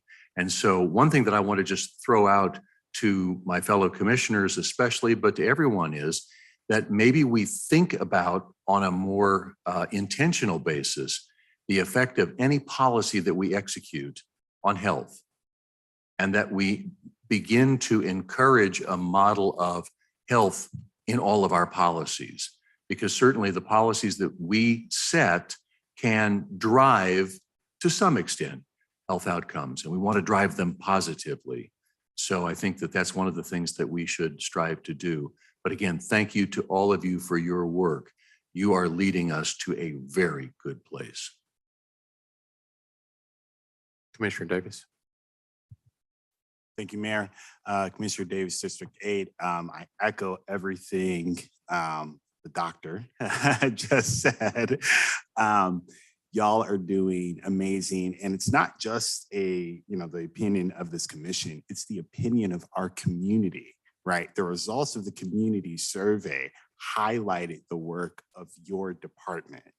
And so that speaks volumes to the quality of work that you all are doing. Your work matters, and the public knows it and the public appreciates it. I just want to commend you all for your efforts. I love the fact that we are moving and shifting and continuing to think about violence prevention and violence overall as a public health crisis, because we cannot burden public safety alone to prevent violence. We need you all in that work. We need everyone in the unified government in on that work. The last thing that I would say is I love that structural racism is mentioned explicitly in the plan. And it is sometimes an uncomfortable conversation to have, but looking at how we do business as a government and how it impacts marginalized identities is huge. And so I just want to thank you all for that. There's one more thing that I'll say, and it's similar to what Commissioner McKiernan had mentioned. I want us to move to a point where as a government, we are not contradicting the work that you all do. That we get planning involved, we get our economic development department involved, we get public safety involved, because what I would hate to do is have you all do this great work and then through development or through the environment or through other things, we are contradicting this great work that you all do. And so thank you all so much. I'm on record of wanting to work with your department to see if we can permanently fund some of these ARPA positions that are within your department, because we can say all these good things, but if the money is not there, then all we have are just plans. I don't want to just have plans. I want action. I want to see things change for Wyandotte County. Thank you. Thank y'all so much.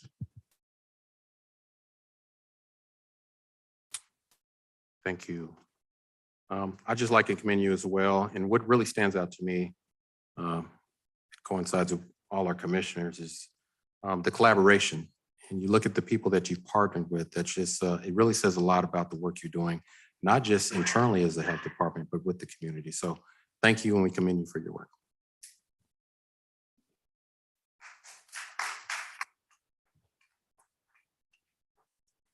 That takes us to item number 3 on the administrator's agenda. It's a presentation from Intern County Administrator on grants and grant process. I'll ask Ms. Cheryl Harrison Lee to make some remarks. Thank you, Mayor. Cheryl Harrison Lee, Interim County Administrator. We have many grant opportunities with the infrastructure bill, post-COVID, ARPA dollars. We put this item on the agenda so that we provide a consistent opportunity for the commission to be informed about the grant opportunities that we are looking at and those that are coming ahead. So with that, I'll turn it over to our CFO to provide the more detailed presentation. Thank you. I'm Kathleen Von Atchen. I'm very excited to give you an update on how the status of all our grant applications. But before I do want to point out one thing. So we have an ARPA, American Rescue Plan web portal where nonprofit agencies and various UG departments can submit proposals for programs. And this afternoon, we decided to extend the deadline to the end of June so that we can collect more applications. Those of you that are interested in applying or have an idea or concept for a program, and if it's eligible for under the ARPA federal requirements, we want you to submit that application so we could review it and consider it. And so just go to www.wyckck.org/ARPA. All right, so don't forget that. So moving on to grant applications, what we're talking about here are applications we're writing and submitting to other federal agencies. And so just to recap, we do have a new grants management division. And this division under the finance department, it has one whole FTE, so not a lot of people, but we do have the help of our assistant county administrators, our interim county administrator, and the iParametrics grants management consulting firm who's helping us greatly.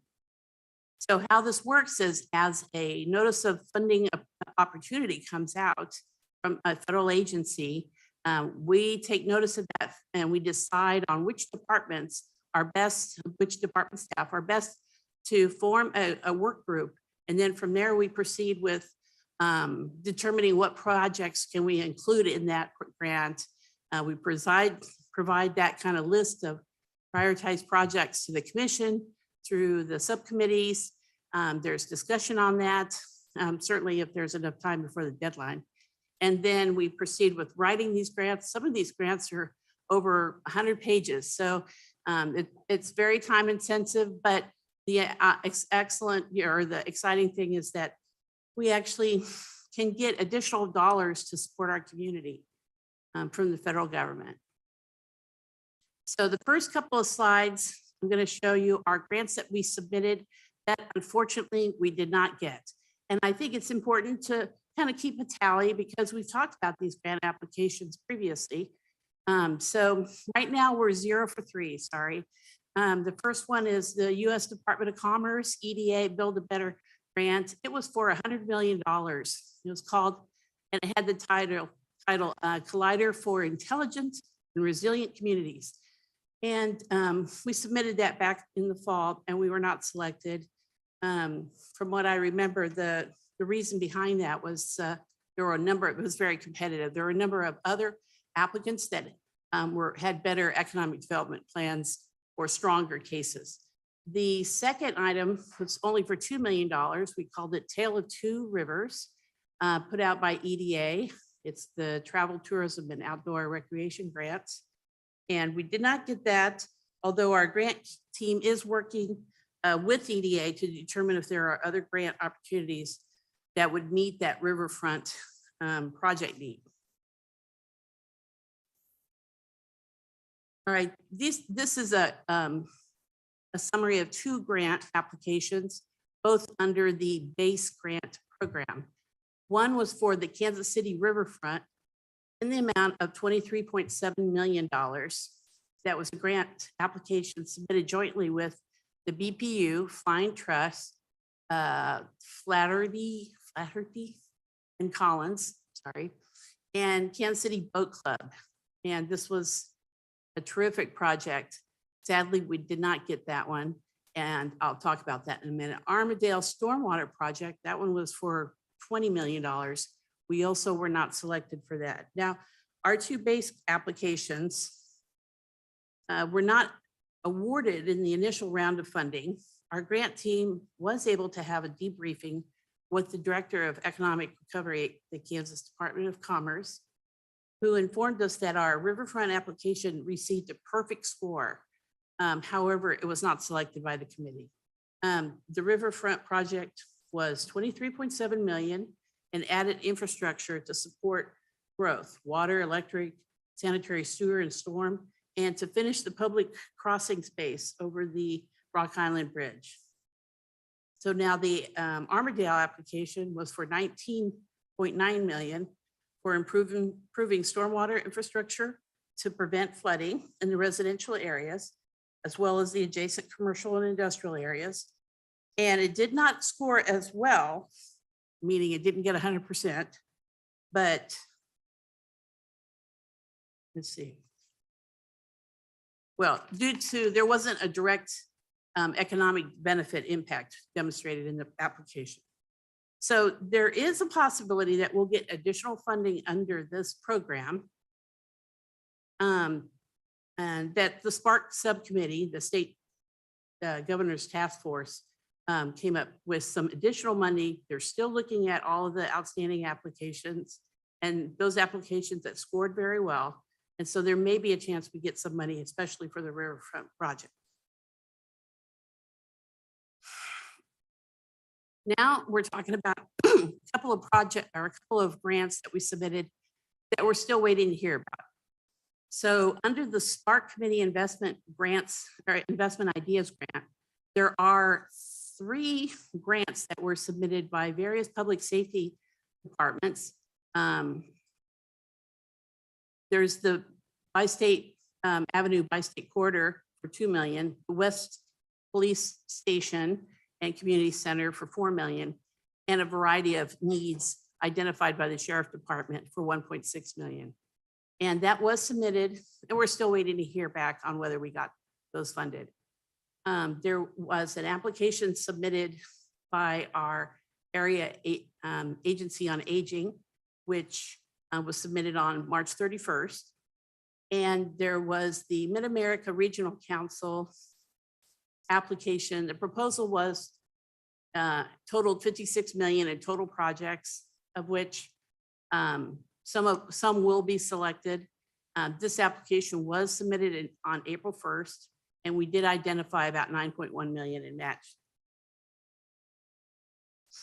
2 others that we have submitted are the U.S. Department of Transportation's Rebuilding America Infrastructure with Sustainability and Equity, which is an acronym for RAISE. It's a discretionary grant program. And the amount proposed was, or applied for, was $25 million for multimodal planning grants. There was no required match. The planning projects identified came from the GoDot study, and those all meet the RAISE grant requirements. And we submitted those on April 14th. We also submitted on May 1st to the Kansas Department of Transportation the Intersection Safety Improvement Grant for $4.8 million to identify they identified two intersections of note, but they're basically to improve safety of the community. There was a match requirement which was met, and so we're waiting on that. That was submitted several weeks ago. So a couple more that are currently being written or we're expecting to submit in the future. There was the U.S. Department of Transportation's multimodal project discretionary grant opportunity, or MEGA/infra grant. And what they're proposing is potentially $100 million for Kansas Avenue and the Cesar Chavez Bridge replacement and rehab project. The match is still being determined. The status is that it's being reviewed in collaboration with contributing stakeholders, and the deadline is next week. The Public Works Department entered this potential grant application just this afternoon. So the second one is the U.S. Department of Housing and Urban Development Home ARPA grant, which I think you all have heard about. That we've been allocated $3.2 million. There's no required match, and the status is that it's pending submission of our ARPA allocation plan to HUD. There's no deadline, and our community development department is working on that. And the period of performance ends the end of September.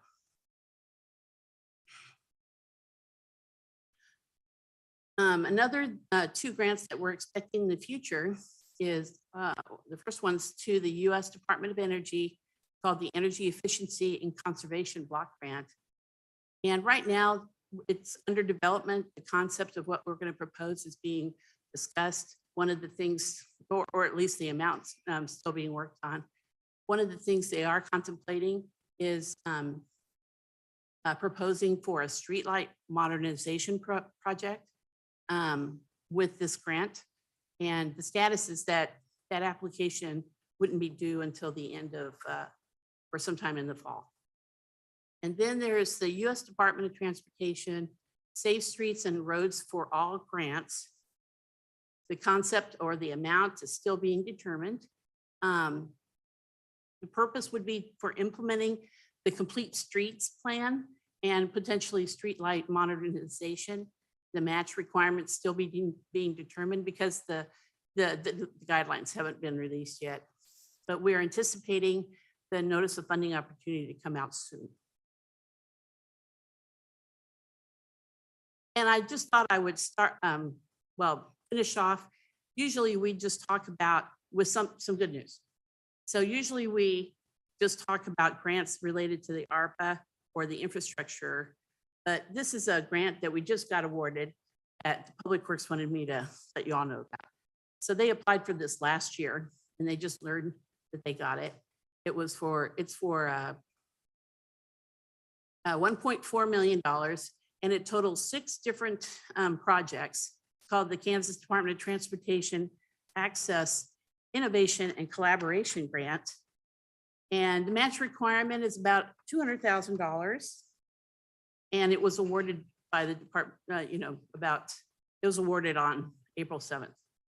So one of the key things I did want to point out is that the goal of the Grants Management Division, I don't know if we're going to achieve that in 2022, but overall, we typically only collect about $9 million in federal grants every year. And so what we want to do is get back to where back in about 10 years ago, we collected half or twice that amount. So we want to get our numbers for the amount of grants we collect back up to, let's say, 18 or 20 million a year. And so, grants like this, one by one, will really help get us to that goal. That's all I have. Thank you, Ms. Von Achen. Commissioner Johnson. Thank you, Mayor, and thank you for this presentation, Ms. Von Achen. It started out kind of slow, but you ended on the right track. So the 1.4 million. I was wondering, the ones that we were declined, were those applications made under this new position, or were those done before this new position was filled? Well, all the grant applications were written by these work groups that include staff and were led and also facilitated and also written together collaboratively by the consulting firm iParametrics. The one position that is in our grants management is helping me with other grants management activities. So she's not, yeah. So when we talk about getting to that level that we were years ago, have you been able to calculate the number of FTEs that we would need in order to get to that point?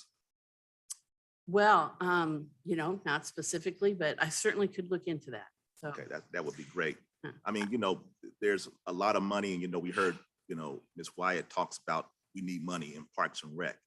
And that would be one area that we probably haven't done a good enough job to get money from different sources, whether it be government, state, or whatever the case may be, or just philanthropic.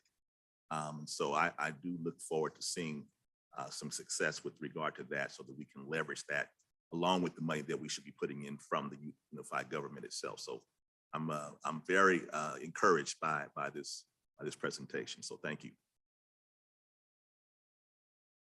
yeah. Commissioner Stites. Stites District 7. Hey, just real quick. So the one that we scored 100% on Yeah. and we didn't get, who got that? I believe it was a group that is involved with the American Royal. Am I right? Mhm. Okay, Right. thank you.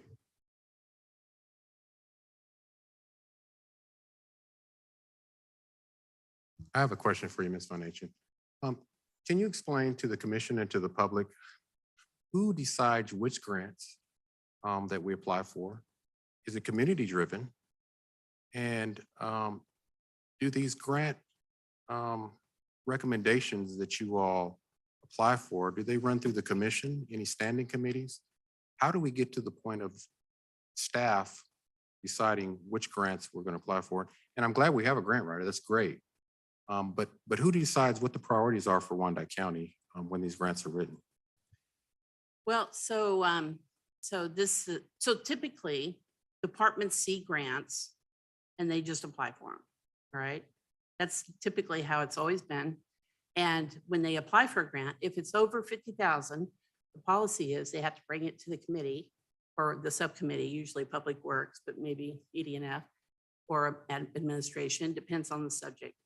And then the committee, approves it and sees it, and then they pass it on to the commission, and then the commission approves it, usually as part of the consent agenda.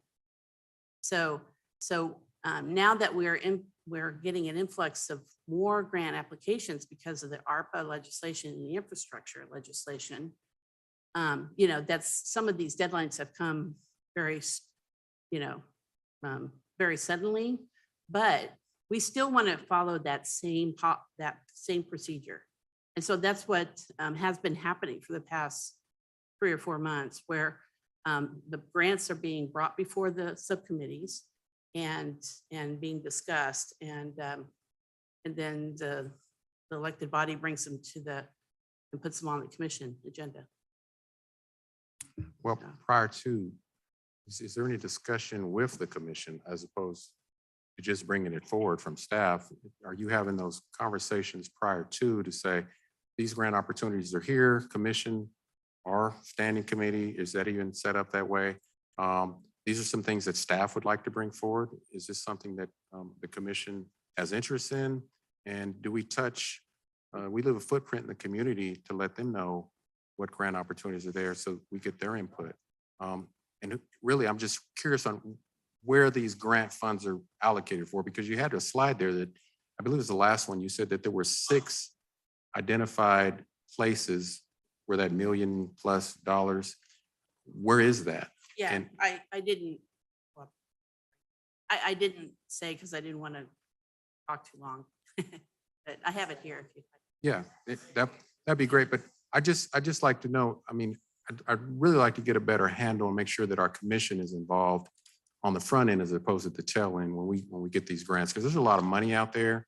And the commission is the voice of the people. And I really want them to be on the front end of this to make sure that the constituents' concerns and needs are being met as opposed to what staff believes needs to be delivered to the commission. Because I've said this before, it seems like a lot of things are staff driven.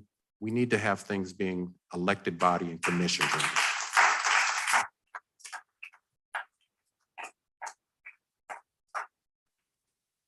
Well, that's fine. We welcome, input from the community on these grant applications. When they come out, that's when we present them to the subcommittees and yeah, Okay, thank you. yeah.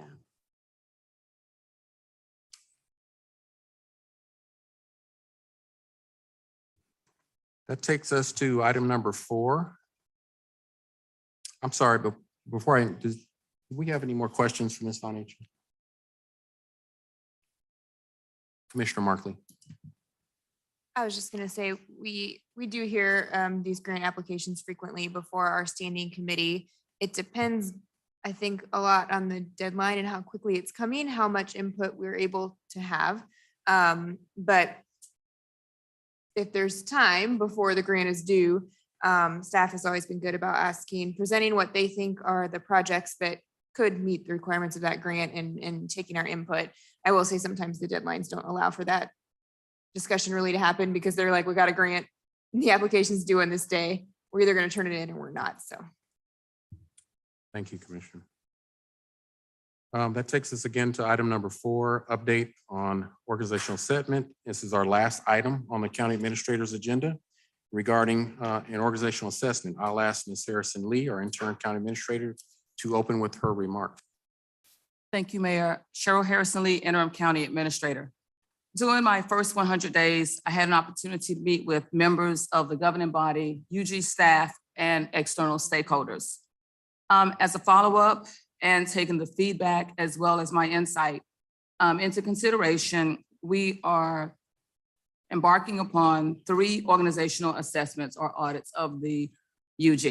The first one is an overall of the entire unified government. Second one is human resources, and then the third is finance. During my opening comments in January, when I was introduced, I talked about transformation through collaboration based on 4 components that I call DEIF. First, D for discover, discovering new ways to strengthen engagement with the community, businesses, and stakeholders. During the first quarter, the UG launched several successful outreach and engagement initiatives. For example, Dot Talks, which was an opportunity for the community to talk about and provide their input into our budget process. The other initiatives are identified in the quarterly report that was previously provided to the commission. Residents, you are able to view that on the website, or you may have seen it through the e-newsletter that came out. E for evaluate. This is where we look at the audits, where we are looking at what we do well as an organization, and we're looking at those areas that we need to improve, which will allow us to increase our service delivery. So in addition to talking with the commissioners and talking with external stakeholders and my observations, we are talking to senior staff, and we are also asking staff for their input. This effort will allow us to ensure that the UG is well-positioned to provide the best service, impactful programs, and that we're supported by a strong, competitive, well-compensated workforce. We're currently focused on the workforce through the audit of HR and our finances through the assessment of the finance department, along with the overall organization.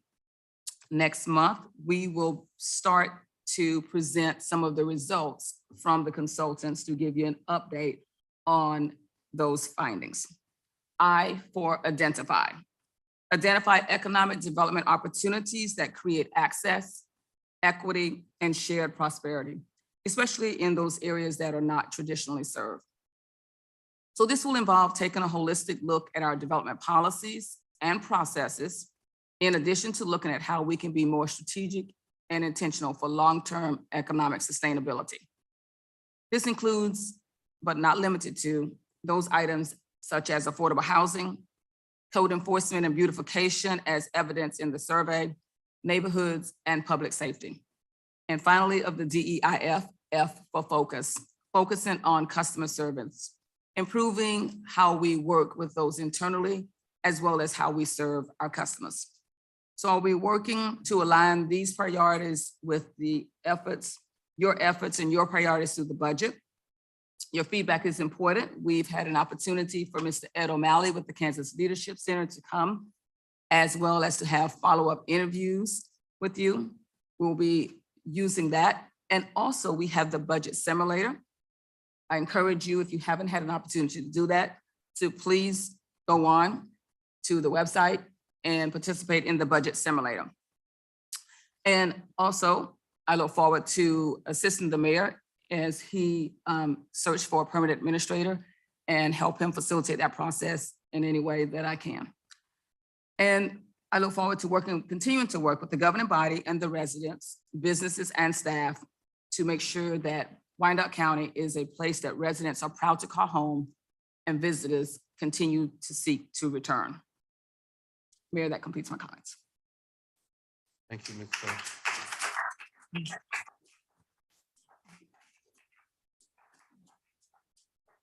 Do any members of the commission have any comments or questions for the administrator?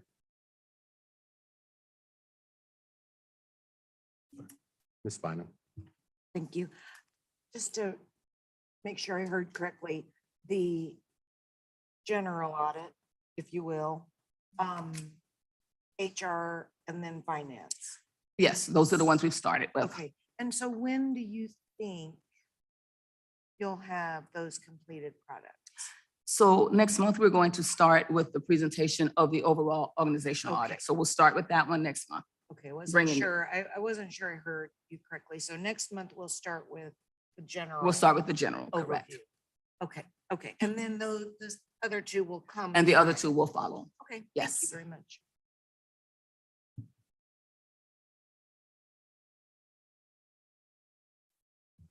Thank you. And the audits are really important. We need to know where we're at so we can have a better idea of how we need to move forward as an organization. Really, how do we provide the best level of governance and quality service to our residents while also taking care of our employees, but operating in a manner that's efficient, hopefully to find cost savings that can be translated to our taxpayers. So thank you, Ms. Lee, and we will continue to support the work that she has been doing. Again, this was for information only. This concludes our meeting for tonight. Thank you all for coming. I will move to adjourn. Second. I have a motion. Is there a second?